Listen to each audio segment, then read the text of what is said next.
welcome back to Dylan's Little Hobbies, and in today's video, we are going to be doing another X-Wing How to Fly. In this series, I basically tell you guys and teach you guys how to fly certain ships. With that said, that's what it's supposed to be. Really, I tend to just tell you my strategies, how I choose to fly these ships.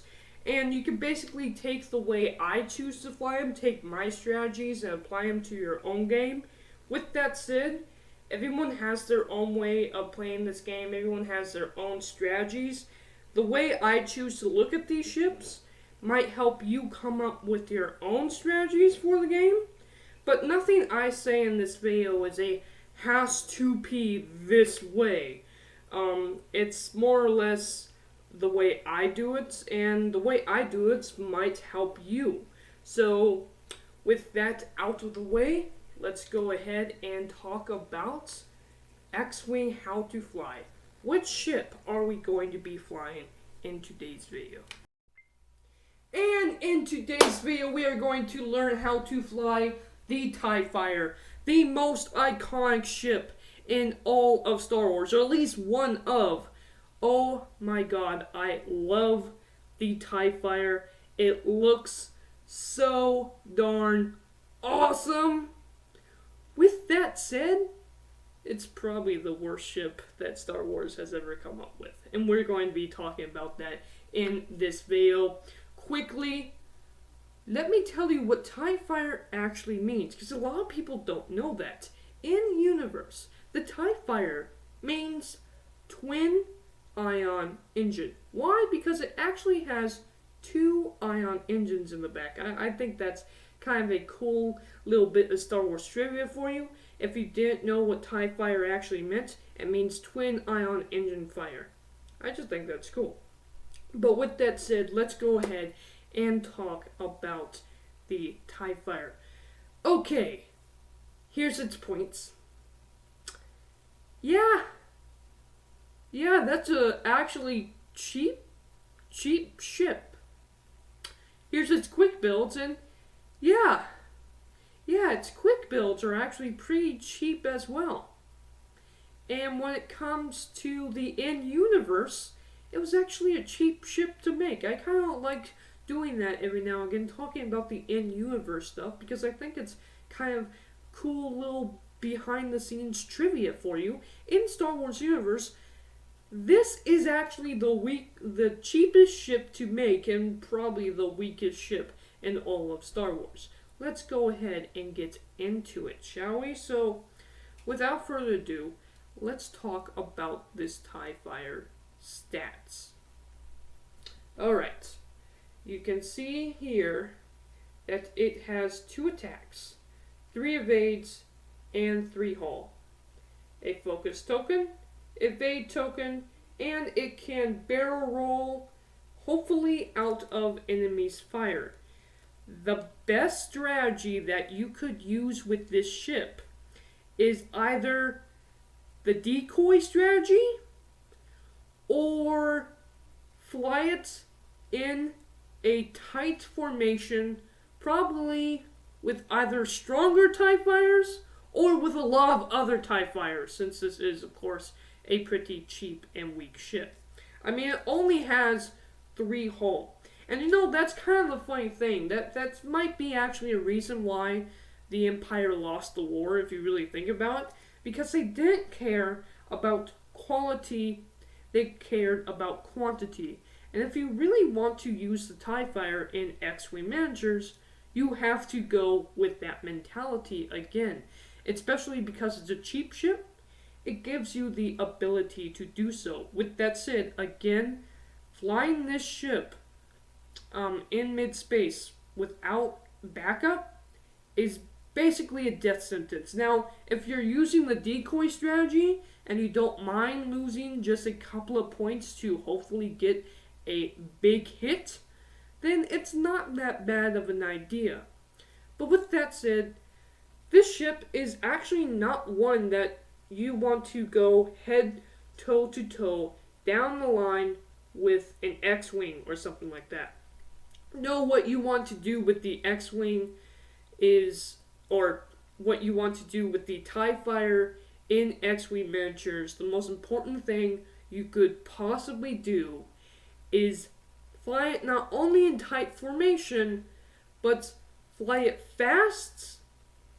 Don't get into the opponent's range and either try to get to the side of the ship, side of the enemy, or behind it. In fact, you'll find that a lot of the times in Star Wars, most TIE fighters know that they are not going to survive a barrel straight down the middle attack against an X-Wing or Y-Wing. They try their best, just doesn't always happen, but they do try their best to at least get behind or to the side of the ship to knock them out, which that's kind of the in-universe kind of thing, and when you really think about it, that's kind of the best strategy you could do when using these ships. I mean, I just love the fact that the game creators used the game mechanics of actual Star Wars to really give us a really in-depth ability on how to use these ships. It's just so darn cool. So definitely, if you're going to be flying the TIE Fighter, fly in tight range, try to get to the ships, the opponent's ships, try to get behind them, and fire away. With that said, let's go ahead and talk about some of the pilots. So, here is the list of pilots. Wow. There are a lot of TIE Fighter pilots, and of course I'm talking about the Imperial TIE Fighter. We'll be doing a separate video for the First Order TIE Fighters and stuff like that. As in this video, let's just stay focused for the Imperial TIE Fighter. Let's stay focused on that. With that said, these are actually some of my favorite pilots. Let's go over them, huh? So, Del Meco. His ability, while a friendly ship at range 0 to 2 defends against a damaged attacker, the defender may roll 1 defense dice. So that is actually really, really handy, because if you're flying information, your friendly ship at range 1 to 2 is going to be able to roll an extra defense dice, assuming that the attacker is, of course, damaged. That's still pretty darn handy, especially if you do end up going head down barrel roll at the enemy.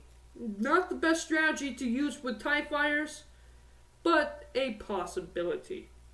Now, without further ado, another great pilot is Howling. Yes, Howl Runner.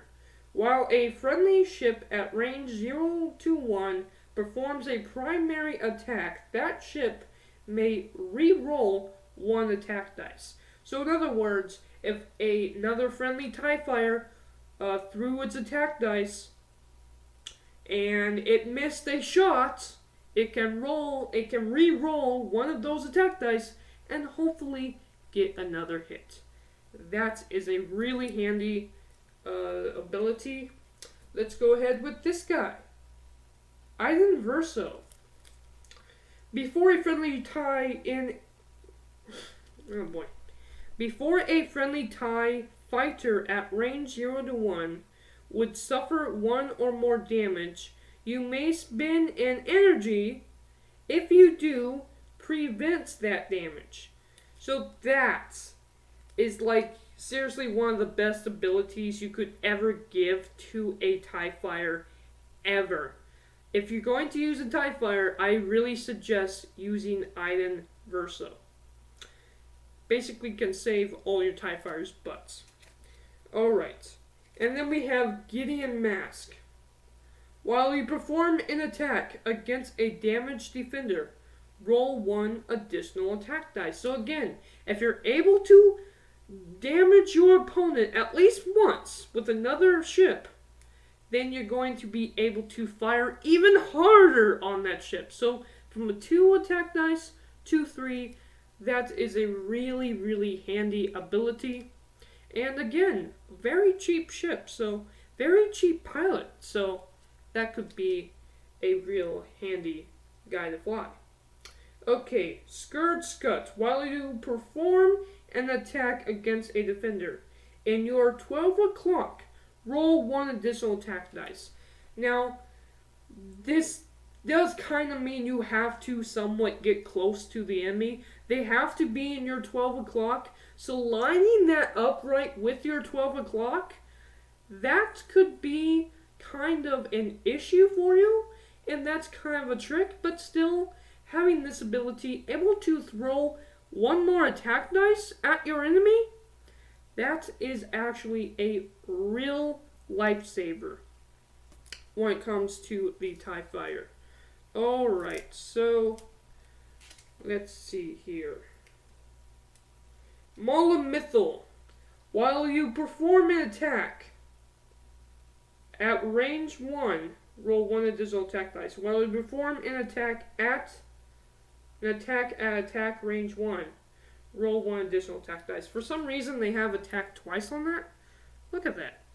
I think that's kind of weird the way it's said. But basically, what this means is when you perform your attack, if the enemy is in range 1, which means, again, you gotta get close to the ship.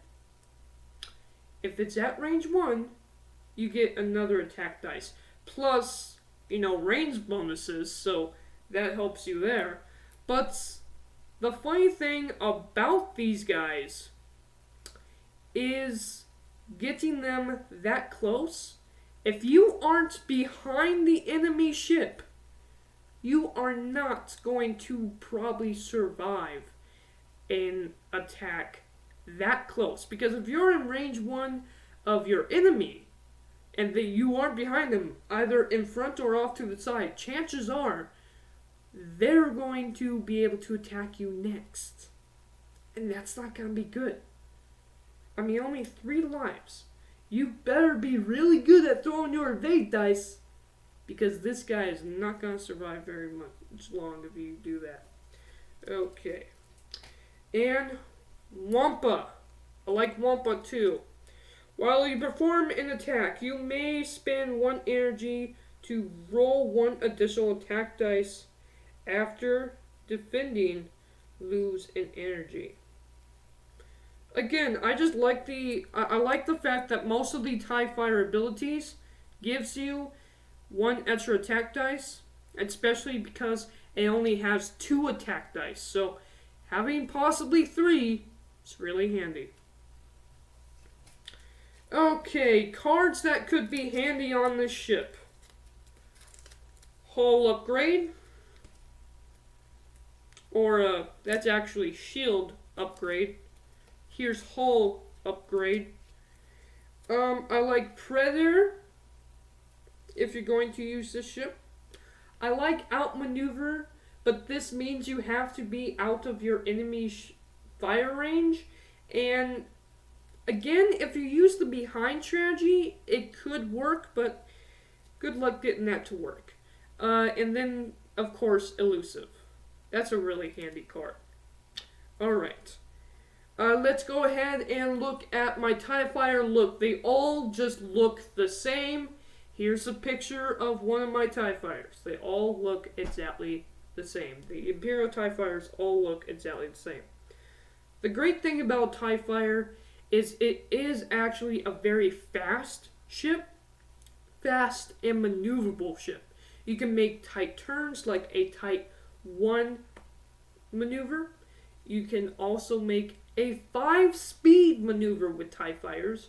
So you could kind of go the long way, and while your enemy tries to move in this way, you could go the long way and come off behind them and attack completely crazy. With that said, those are my thoughts on the TIE Fighter. Let me know, what are your favorite strategies when using the TIE Fighter? Do you even use the TIE Fighter?